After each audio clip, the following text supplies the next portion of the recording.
Operasi tangkap tangan atau OTT yang dilakukan KPK terhadap Kepala Kejaksaan Negeri Hulu Sungai Utara beserta dua bawahannya sempat diwarnai insiden. Salah satu tersangka OTT Kepala Seksi Perdata dan Tata Usaha Negara Kasidaton Kejaksaan Negeri Hulu Sungai Utara Kejari HSU Taruna Faryadi disebut sempat menabrak petugas KPK saat hendak ditangkap di Kalimantan Selatan pada Kamis 19 Desember 2025. Taruna bahkan kabur setelah sempat melawan.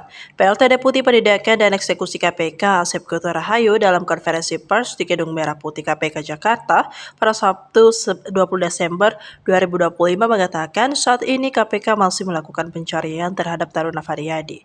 Bila pencarian belum membuahkan hasil dan Taruna belum juga ditangkap, maka akan diterbitkan daftar pencarian orang atau DPO. KPK pun meminta kepada Taruna untuk segera menyerahkan diri untuk mengikuti proses hukum. Juru bicara KPK Budi Prasetyo menangkap kondisi petugas yang ditabrak Taruna Faryadi sudah membaik. 3 orang yang kini ditetapkan tersangka KPK, Kepala Kejaksaan Negeri Kajari Hulu Sungai Utara yaitu Albertinus P. Napitupulu, Kepala Seksi Intelijen Kasih Intel, Asis Budianto dan Kepala Seksi Perdata dan Tata Usaha Negara Taruna Faryadi. Ketiganya ditangkap atas kasus pemerasan terhadap sejumlah perangkat daerah di Hulu Sungai Utara, Kalimantan Selatan pada Sabtu 20 Desember 2025. Albertinus dan Asis Budianto ditangkap bersama 19 orang lainnya dalam operasi tangkap tangan atau OTT di Hulu Sungai Utara pada Kamis 19 Desember 2025. Kasus ini bermula pada Agustus 2025. Albertinus diduga menerima aliran uang sekitar 804 juta secara langsung maupun melalui perantara, yaitu Asis Budianto selaku Kasih Intel dan Taruna Faryadi selaku Kasidaton Kejari HSU. Uang itu diduga hasil pemerasan kepada sejumlah perangkat daerah di HSU diantaranya Dinas Pendidikan, Dinas Kesehatan, Dinas Pekerjaan Umum, dan Rumah Sakit Umum Daerah.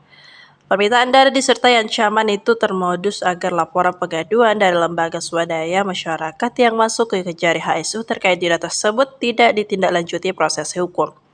Atas perbuatannya, para tersangka disangkakan melanggar Pasal 12 huruf E, Pasal 12 huruf F Undang-Undang Nomor 31 Tahun 1999 sebagaimana telah diubah dengan Undang-Undang Nomor 20 Tahun 2002, Jungto Pasal 55 Ayat 1 Kitab Undang-Undang Hukum Pidana KLBIP Junto Pasal 64 KUHP.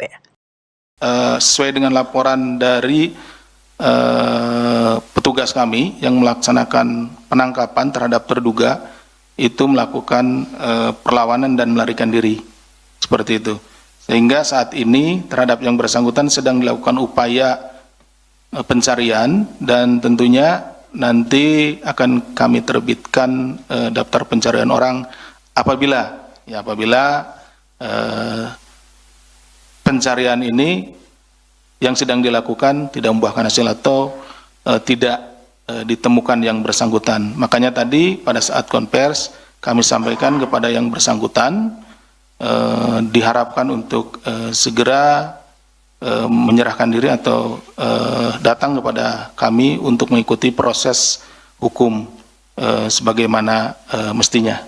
Sementara itu, selain menjadi perantara APN terhadap saudara TAR juga diduga menerima aliran uang mencapai 1,07 miliar dengan rincian sebagai berikut.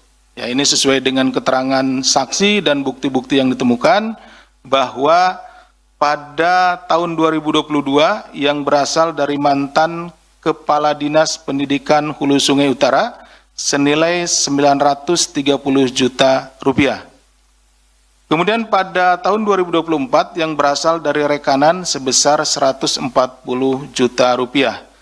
Dari kegiatan penangkapan ini, KPK turut mengamankan sejumlah barang bukti yang disita dari kediaman APN berupa uang tunai sebesar 318 juta rupiah.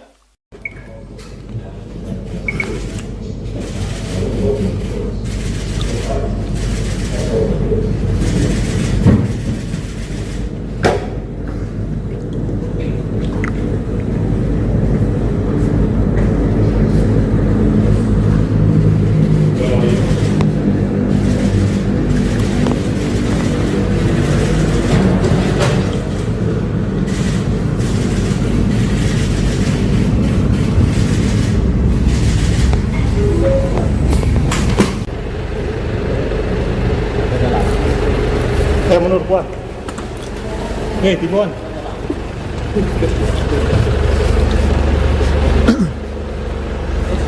Bang, gimana bang? Ada yang mau disampaikan bang? Bang, Menyesal nggak sih, Bang? Menyesal nggak sih, Bang? Bang, ada kesedoran ke Kejati nggak bang? Kajati bang? Bang, ke Bentak Cikotak nggak bang? Bang, Bang Tirus.